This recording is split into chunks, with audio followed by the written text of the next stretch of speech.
magandang tanghali. Kumikinang na ulo, Diego Bandido.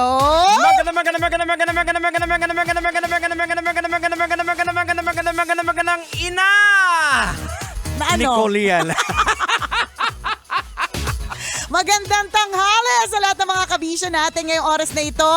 Anong kinakain? Ay oo, sa mga nanananghalian ngayon. Nag-ano ka ba? Nagda-diet?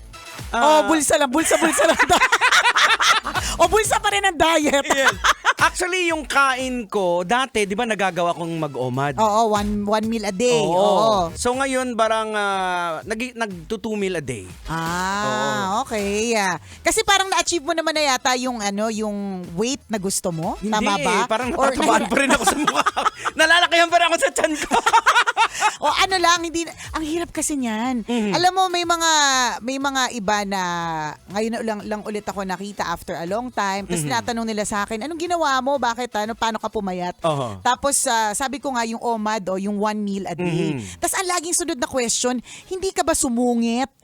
Kasi kung ako yan, makakain ko yung katabi ko sa ereta ko eh. Yun yung pagkakaintindi nila eh. Oo, pero pag binabalikan ko nga, hindi naman ako nangain ng ibang tao. Correct. Kung naging masungit man, pwedeng oo, pero sa madaling salita, kaya. Oo. Yun, kung Kaya gugustuhin, kakayanin. Kasi ako nung ni-research ko yan, yung totoong fasting, sabi ko, oo nga, it makes sense kasi yung mga tao kasi dati nung unang panahon, kahit sa Bible, di ba, mga 700, 900 years old. Oo. Hindi naman sila kumakain araw-araw palagi. So, may fasting sila.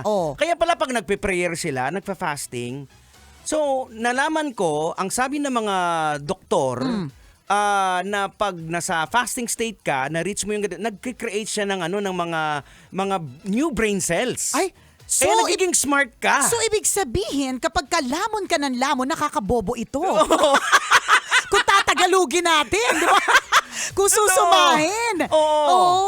Hindi sa bagay, alam mo, hindi man on a level ng scientific, 'di ba? Hindi ba't kapag lagi tayong busog, yung lagi bang parang punong-puno yung tiyan natin, nagbibigay ito sa atin ng para sa akin bumabagal yung takbo ng pag-iisip. Paano? Nakakaantok. Correct, nagiging baboy mode ka. Baboy mode ka, totoo. Yung nagkakamot-kamot ka pa dyan.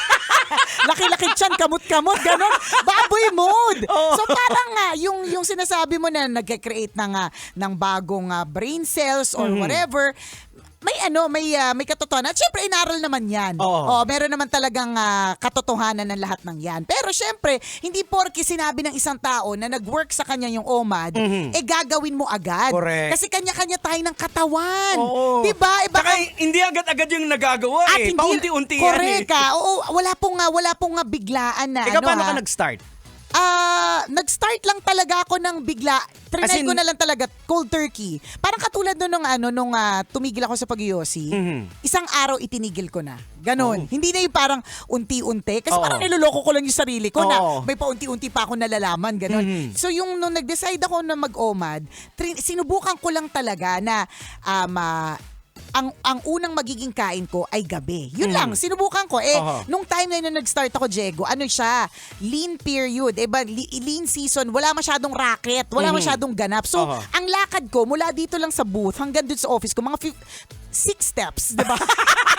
So, wala masyadong effort. So, kumbaga, kaya kinaya. Kasi, kung ibigay mo yan sa akin ngayon, na may moving on process, may mga ganap, tapos ang dami ng mga events, hindi ko kakayanin. So, physical, syempre, mental, tsaka emotional. Correct. Totoo. Baka mamaya pumayat ako, pero tuyot ako. Di ba? Parang, bakit na pumayat? Parang durugista ka na ba? Di ba?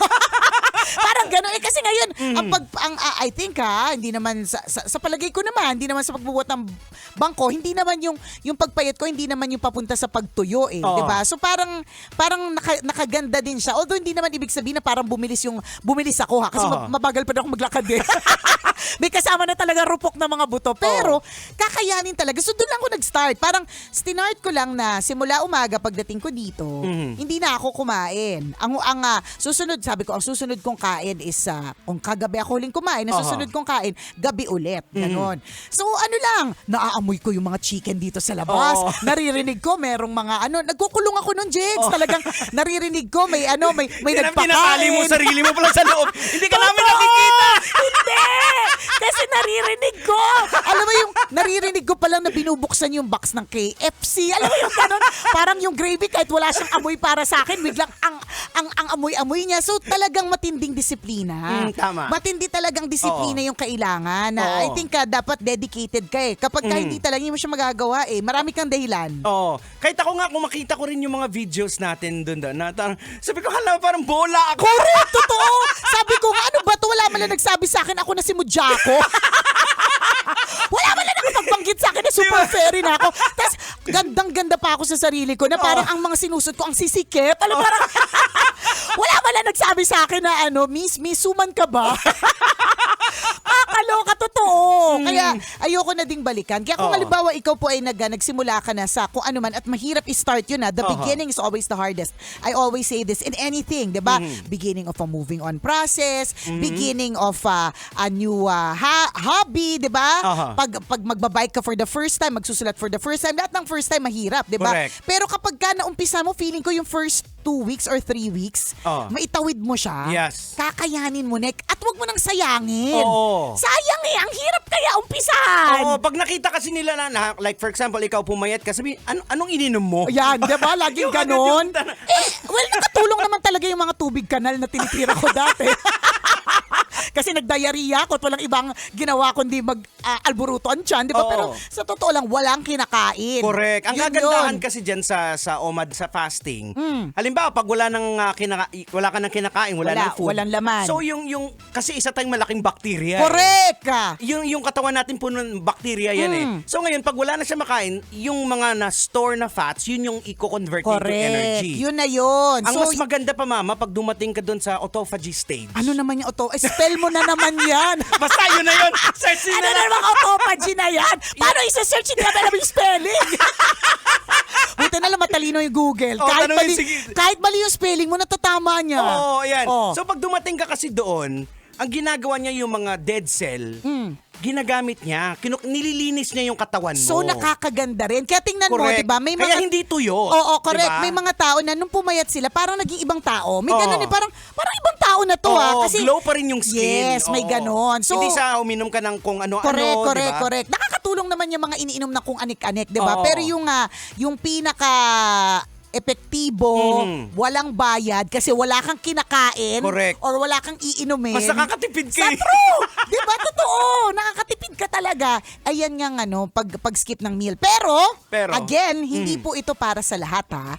Magtatanong kayo. Although ako Jegs, hindi ako nagtanong eh. Parang ginawa ko na lang talaga. So dapat kilala mo rin yung katawan mo. Correct. Hindi ka pwedeng basta-bastang papasok dyan kung alam mong hiluhin ka. Kung alam mong, di ba? Now, eto curious ako. Dahil alam ko mahilig yung family ninyo na mahilig kumain. Oo. Paano mo napagtatagpo yung most of the time kasi nakakasama ko naman sila sa gabi na. Ang oras ng kain ko gabi. Kaya talagang hindi siya mahirap para sa akin. Tatali ko lang yung sarili ko dito sa opisina.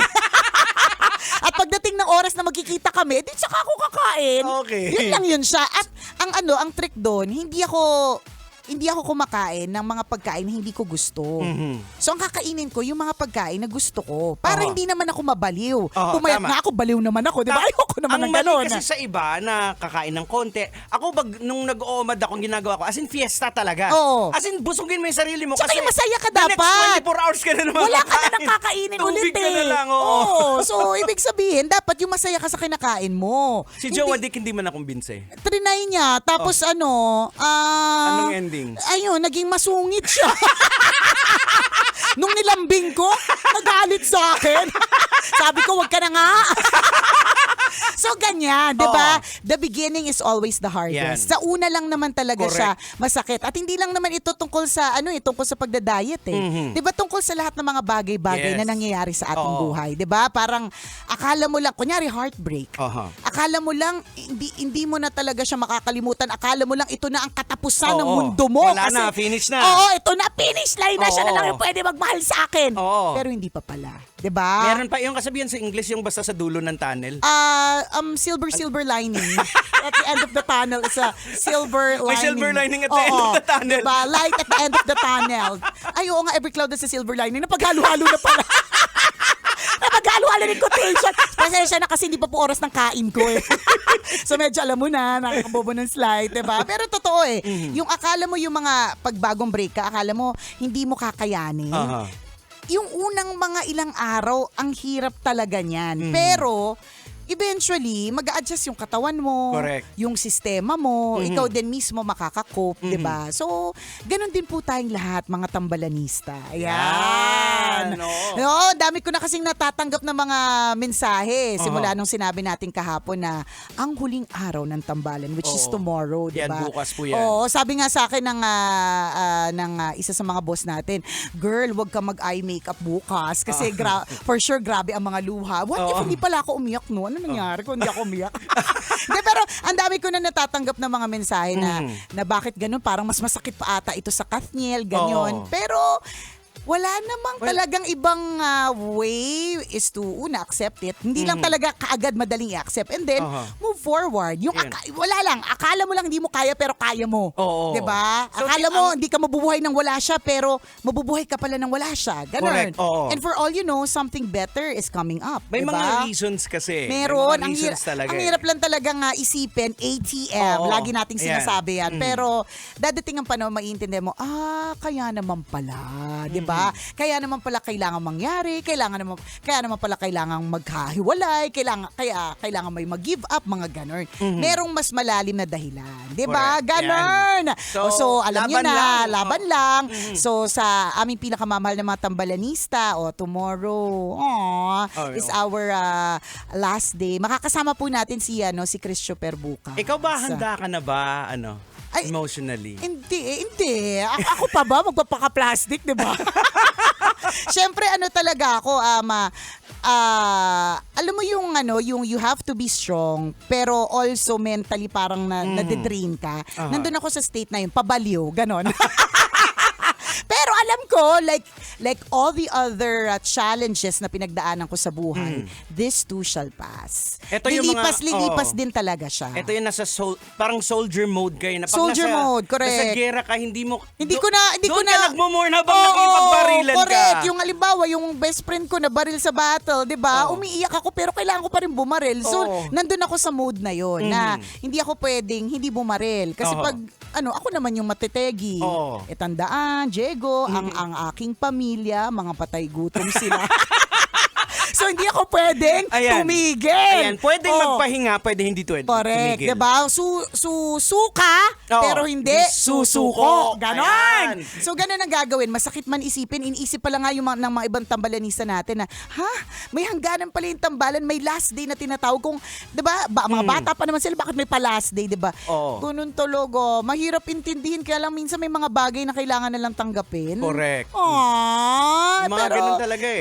Hindi natin ma-explain eh. Tayo mismo hindi natin maipaliwanag eh. So, kung walang paniwanag, di tanggapin na lang muna for now. Ganun na lang muna ang ating gagawin. Diba? Ang mahalaga naman, diba, is nagkaroon ng maraming memories. Yan, importante. Yun naman, ang mahalaga naman, sabi ko nga, nagdadasal ako kanina, Lord, thank you, 20 taon din naman kasi yun. Diba? Hindi naman yun hindi joke. Siya madali eh.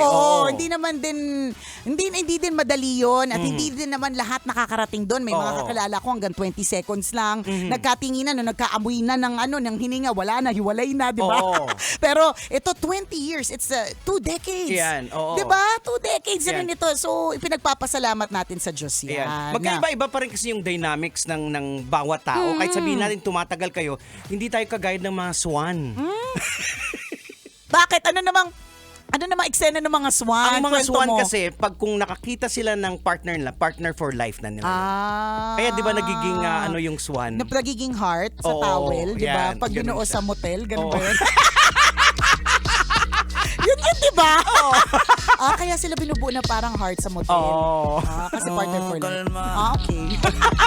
Baby, kalma. Kailangan pa bang i-memorize yan? Love Radio. Basic!